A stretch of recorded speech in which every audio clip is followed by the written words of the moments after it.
Muito bem, pessoal, estamos aqui no nosso canal para deixar aqui mais uma contribuição, ok? Para aqueles que estão aí no estudo da psicanálise, ok? E esse texto que eu quero compartilhar aqui com vocês, nesse vídeo de hoje, ele faz uma comparação entre os dois tipos de neuroses mais conhecidos, né? Que são as neuroses histéricas e as neuroses obsessivas, também chamadas de neuroses clássicas ou neuroses autênticas, né? Temos também as neuroses fóbicas, mas não falarei delas hoje aqui nesse vídeo. Basicamente, o nosso objetivo aqui nesse vídeo de hoje é comparar, ok? Essa estrutura neurótica histérica com essa estrutura neurótica obsessiva, ok? Vamos fazer a leitura aqui do texto e comentando aqui naqueles pontos que a gente achar interessante, ok? Vamos lá? Bom, a intricação dos diferentes tipos de organizações neuróticas é tal que poderia evidenciar o caráter totalmente artificial das distinções nosográficas. Nosografia é a questão da classificação, né, das doenças, da classificação dos problemas mentais, o trabalho que é feito aí pelos DSMs, né, e pela CID, ok? Bom, isso não é nada. Entretanto, já que as organizações histéricas e obsessivas, em particular, continuam a se opor, e a gente vai ver que às vezes não se opõem, né? Às vezes estão trabalhando juntas na mesma personalidade, no mesmo sujeito, essas características histéricas e obsessivas. Mas é claro que, no geral, apesar de podermos manifestar características sintomáticas, tanto histéricas quanto obsessivas em dados momentos, existe um determinante, existe aquilo que é preponderante, vamos assim dizer, ou a estrutura, né, a organização de fato histérica, ou de fato a organização obsessiva, ok? Bom, já que as organizações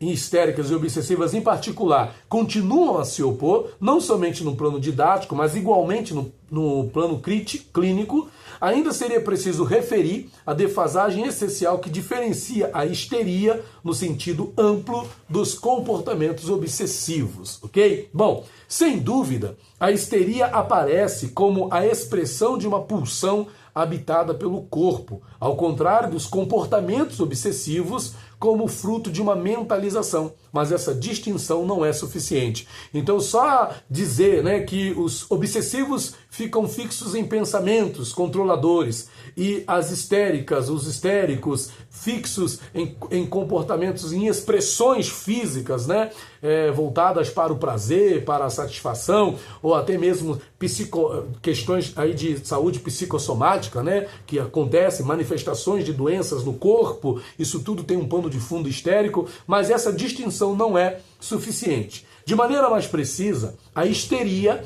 leva plenamente em conta a onipotência da pulsão e assume suas consequências. Quais são essas consequências da onipotência da pulsão?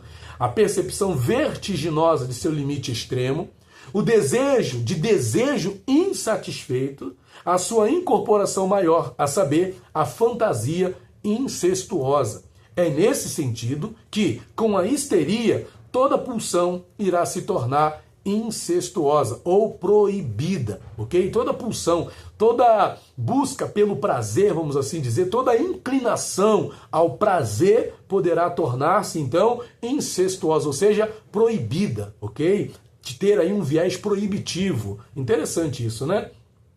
Ao contrário, no segundo caso, o isolamento obsessivo, que é uma característica da obsessão, dessa neurose obsessiva, essa questão do isolamento, né, desempenha um papel de referência essencial pela transformação da onipotência pulsional, desse controle da pulsão, em pulsão de onipotência, ou seja, em desejo de controle, por assim dizer, mentalizada sob a forma de onipotência do pensamento e secundariamente incorporada em domínio onipotente. Então, existe o quê? Uma intenção consciente de controle. A satisfação, o prazer em estar no controle. Essa é a busca do obsessivo, estar no controle. Que interessante, não? O universo obsessivo é extremamente complexo, uma vez que faz intervir nesse desligamento um mecanismo muito primitivo, anterior às elaborações eróticas da pulsão e que seria da ordem de uma violência fundamental onipotente, que se encontra na psicose em estado puro. Aqui ela é imediatamente infiltrada de elementos pulsionais eróticos, mascarando o movimento fundamental do isolamento.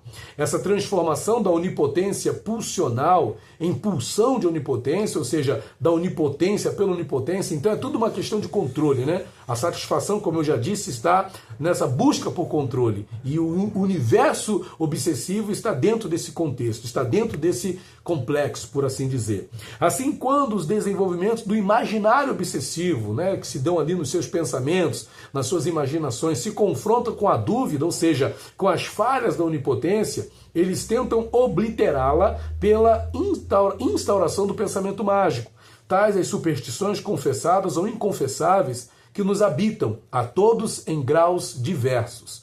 Se os funcionamentos histéricos e obsessivos coexistem no seio de uma mesma personalidade, isso aqui é algo para a gente pensar, né? Imagine os funcionamentos histéricos e obsessivos coexistindo na mesma pessoa, no mesmo sujeito. E assim é interessante que todos nós podemos conservar traços tanto de neurose histérica quanto de neurose obsessiva, ok? Todos nós podemos ter traços de um ou de outro, porém existe o dominante, que aí vai ser ou a histeria ou o comportamento obsessivo, né? Bom, suas articulações são igualmente balizáveis. Assim pode-se perceber o momento em que o sujeito escapa de um comportamento onipotente, de domínio intelectual irrespirável, para recuperar seu núcleo histérico, por meio de uma realidade pulsional mais espontânea e mais expressiva. Ao contrário, o controle mental pode surgir como salvador em relação a uma invasão generalizada pelos afetos. Então, como é que o obsessivo ele vai se proteger dos afetos, dessa questão de sentimentos e coisa e tal? Ele vai se proteger tendo controle mental de tudo que está acontecendo. Ele precisa sentir-se no controle, inclusive na questão dos afetos. Cada personalidade representa, assim, um curioso equilíbrio em que os elementos histéricos e obsessivos, mesmo que não sejam evidentes, não deixam de existir na complexidade dos conflitos internos, tais os motores essenciais de nossa vida pulsional e que, ao mesmo tempo, colorem o caráter de cada um. São, aliás, os transtornos caracteriais, isto é, as impaciências onipotentes, que representam o essencial das manifestações, sejam histéricas, sejam obsessivas, de modo atenuado em relação aos sintomas propriamente ditos. Eles não deixam de representar um polo de atração e sujeição considerável.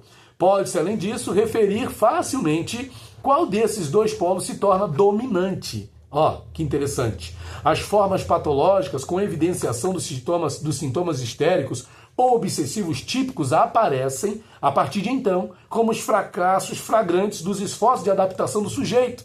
As escapadas caracteriais persistem, mas são, de algum modo, ultrapassadas pelos acontecimentos. Isso corresponde, evidentemente, a situações em que os conflitos intrapsíquicos edipianos ou pré-edipianos são importantes e não podem esperar se resolver, a não ser pela aparição de sintomas custosos para a vida psíquica e a vida dos sujeitos.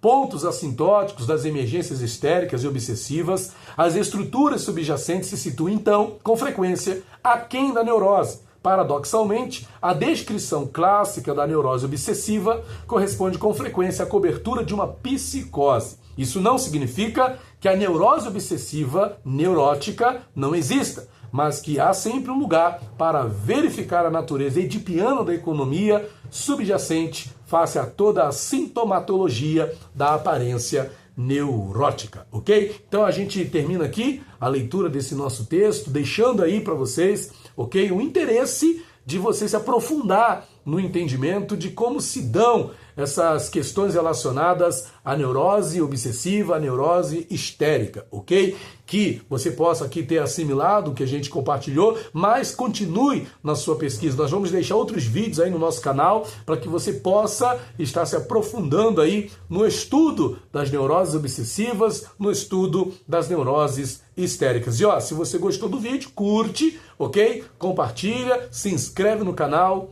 Deus abençoe a sua vida. Tchau, tchau.